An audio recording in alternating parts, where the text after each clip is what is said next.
So the joyous one for me to talk about really is the season that Aston Villa have had, which if we think back to earlier podcasts and when we started the season, I'm not sure we thought we were on track to have a good review for them, did we? Oh, well, the season started horrendously, didn't it? Even the first game of the season, I remember you lamenting the fact that Gerrard set up the way he did for a 2-0 defeat against Bournemouth. It was just, I think, 30 crosses in the game, and that was the tactic he was employing. They've come on so much since then, haven't they? Yeah, there were a few moments like that. And obviously, the one that sticks in my mind was the loss to Fulham, where Douglas Luiz gets himself sent off, Mings scores an own goal, and it kind of encapsulated everything that was wrong with Villa at the time under Steven Gerrard, and that was the final nail in the coffin and the biggest turning point of any club's Premier League season, in my mind, because Villa were on a path for a relegation battle. They were really comparable with a side like Everton, and that wasn't where Villa should have been. That squad was far too good to be in that position, and then the magic happened, didn't it? They managed to pull off one of the best managerial pieces of recruitment I've seen in the modern Premier League. For my money, the level Villa are at, bringing in a coach of Unai Emery's pedigree, wow. I don't even know what to say to it still, and we're nearly a season in. Pedigree's the word, isn't it? I think he obviously had a bit of a weird reputation in England for his time with Arsenal, but to bring him in at the time they did, and to replace a manager like Gerrard, who had so many limitations, with an elite coach like Emery, the way he got the best out of this group of players is such an incredible kind of thing to see from a coaching point of view, because these were players that psychologically were damaged. You know, they had such a difficult time under Gerrard. Taking the captaincy away from Tyrone Mings destroyed him for a bit, didn't it? But the way he's been revived as well has been amazing. Yeah, I think not even just taking the captaincy away, but talking about him in the press, saying the day he comes and looks me in the eye and shows that he wants it. It's just stupid for a player that was in contention for Villa's player of the season in the end. He completely turned his fortunes around. And he's back in the England squad as a result of it. Because Villa had a period where they were incredibly sturdy at the back. And Mings is a huge, huge part of that, as always. And there are a lot of players that will owe a huge debt of gratitude to Emery for saving not just their season, but potentially their careers. Yeah. You think about the place that someone like John McGinn was in at the start of the season. It looked like he was only going one way. And now again, he's cemented himself as an absolutely fantastic Premier League midfielder. Douglas Luiz, he's just won Villa's player of the season. I'd argue that he might be in the Premier League team of the season. He was phenomenal the way he performed towards the second half of the season. And that impact that Emery had, and having a real coach with a real plan, well, it can't put a price on that, really. Villa have got so much from him already, and they've got European football back. I don't know how it happened. I think the biggest kind of tactical win that I've seen from him is just sorting out and organising that midfield. Because like you say, I think Gerrard was trying to shoehorn too many similar players into the team. He really wanted Coutinho to play. He really wanted Buendia to play. He really wanted McGinn to play. He wanted everyone to play. And it just didn't work. But I think the way he freed up the likes of Douglas Luiz and Jacob Ramsey to go forward more, John McGinn to go forward more, you know, he played either or sometimes and it worked. And he situationally managed that midfield depending on who the opposition was. Yeah, and it was unfortunate for Gerrard, which is one of the only times you'll hear me say that obviously he lost Diego Carlos and Boubacar Kamara to injury really early on in the season after signing them. And Boubacar Kamara's introduction into that Aston Villa midfield completely changes it, because it does free Douglas Luiz and John McGinn up. And that they shouldn't be playing number 6 on their own. They should be able to be a bit more box to box, be a bit more free. And that's huge. But Emery has definitely implemented that. If you look at this Villa squad, all the strength is down the middle, really. Yeah. I mean, obviously they brought in Alex Moreno in January, the only signing Villa managed to really get over the line of any note. Obviously John Duran's kind of struggled for game time. But other than that, all of Villa's action comes down the middle of the pitch, really. And the depth that we have in midfield is already great. So Emery just used what he had. He said quite openly that he didn't want to go mental in January. He wanted to assess what was there already so that he could prepare for the summer. And he's not just... A lot of managers would use that part of the season as it's a write-off, isn't it? Emery had a free hit with Villa this season. As long as he got to mid-table, everything was fine. And he pushed on. I think they scored...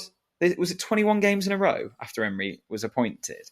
Really? That's just mental from a team that we were just saying on the opening day were lumping 30 crosses into the box and couldn't score. Yeah. So he's added some confidence, he's added some swagger, he's added some flair. It's a brilliant side to watch now. They're a really good attacking team. And there was a really key run of fixtures right towards the end of the season that did it for us, right? Yeah, definitely. I think you can't talk about Villa's season without analysing the growth of Ollie Watkins. And I think that's where I want to go next, really, because he has been such a key transformation in his game. And, he's become an out-and-out goal scorer. He could become important for club and country. You never know in the next 12 months or so.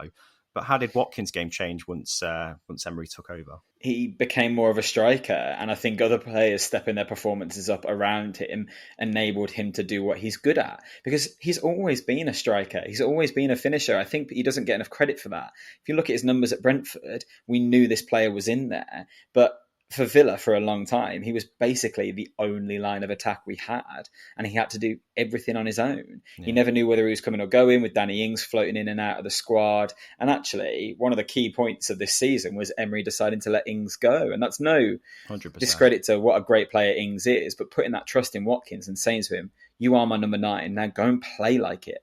Don't do everyone else's doggies for him. Go and put yourself in the box, make yourself a nuisance. And he did that, and he got 11 goals in 12 games, and then scores the goal at the end of the season that seals us a European place. He's had a phenomenal season. I think he's the first Villa player to get 15 goals in a Premier League season since Christian Benteke. Wow. So it's nice to see that Villa have got a man up front who will get goals again, because it's been a long time since we really saw that. Even in the Championship, we had Jonathan Codger for a while, and short of that, we've not seen a good striker at Villa Park since Benteke, really. And Tammy Abraham, you could argue, but he's not one of ours, was he? So Watkins this season being that next level player, I think he's shown a lot of teams that they'll have to worry about him again next season. And I'm surprised Southgate's not called on him again for this squad. That's probably the area where I'd look to strengthen Villa the most. I don't know if you agree, but when Watkins isn't there, I do worry about where the goals will come from a number 9 point of view. So if they could get a really decent number 9 in, that would really benefit and bolster them next season. But which positions are you looking at strengthening? Where do you think they kick on? I think we need to improve our wide areas. We've got Leon Bailey. And the thing is, Emery's not really played with wingers so much this season, because he's let Moreno do the attacking. But I think that's what he had. So that's what he did. I would be interested to see what he would do with a bit more versatility in the squad. We're already being linked to quite a few wide players. Marco Asensio on a free seems like that's something Villa are really pushing for. If we can get that over the line, that would be a phenomenal deal for a player of his sort of caliber to move to Villa Park. At 27 as well, not at the tail end of his career. He's just had a phenomenal season with Madrid. I'm still worried that's going to end up falling through and he's going to end up in a PSG shirt or something. But there's definitely a bit more of a pull now about Aston Villa. They've got European football back. They're a huge club in the second city in England. Unai Emery is an elite coach. Players will want to come to Aston Villa now. And if we can improve those wide areas, we probably need another right back, because Ashley Young's announced today that he's moving on. He's not going to extend his contract, which is such a shame, really. And definitely going forward, we need some more wingers. So I'm interested to see what we do there. But the good thing is, it's not wholesale changes like it's been every other year. It feels like we're not losing our key players this season like when we lost Grealish. We're not having to rebuild a squad like the season we got promoted. We're fine-tuning an excellent starting 11 now, because they've managed to get themselves to that level. Raising the bar all over the place, really, I think, in terms of the coach being the calibre he is, but then also being able to attract certain kind of players now, especially with European football. The future looks bright for Villa, doesn't it? Yeah, absolutely. And let's not forget that we're still waiting for a full season of the players that we signed last season, who are of a really high caliber too. Like getting Boubacar Kamara in on a free when massive clubs across Europe were chasing him. That was such a coup. Diego Carlos is a fantastic centre-back. We've not seen him. And actually, in the second half of the season, we've not missed him, which is a great position to be in. I think all you need to do is look at that run that Villa went on after the Arsenal loss, where that really could have done us in. The manner of that defeat, and the way that all happened, the fact they picked themselves up, they've actually picked up more points than Arsenal after that game towards the end of the season, which is phenomenal. And those last 3 games, when everything was on the line and everything had to fall into place for Villa to get European football, and they had Spurs, Liverpool and Brighton, the 3 teams around them, that could have been an absolute disaster. They took 7 points from those 3 games. And arguably, they could have had 9. Yeah, you'd be disappointed with that even. That says it all, really. Yeah. And actually, if we'd got 9, we would have got into the Europa League, which is so funny. The fact that we ended up a point behind Brighton. Unai Emery's got to be manager of the season for me. I think we talked about it on the podcast the other day, but he got as many points in 25 games as De Zerbi did in 32. That's just such a phenomenal record amazing. For the position Villa were in I couldn't be happier with the season we've had, really. I think it will really build the fans and the spirit of the club going into next season. It's a huge momentum builder to have come from as low as we were and get to that height.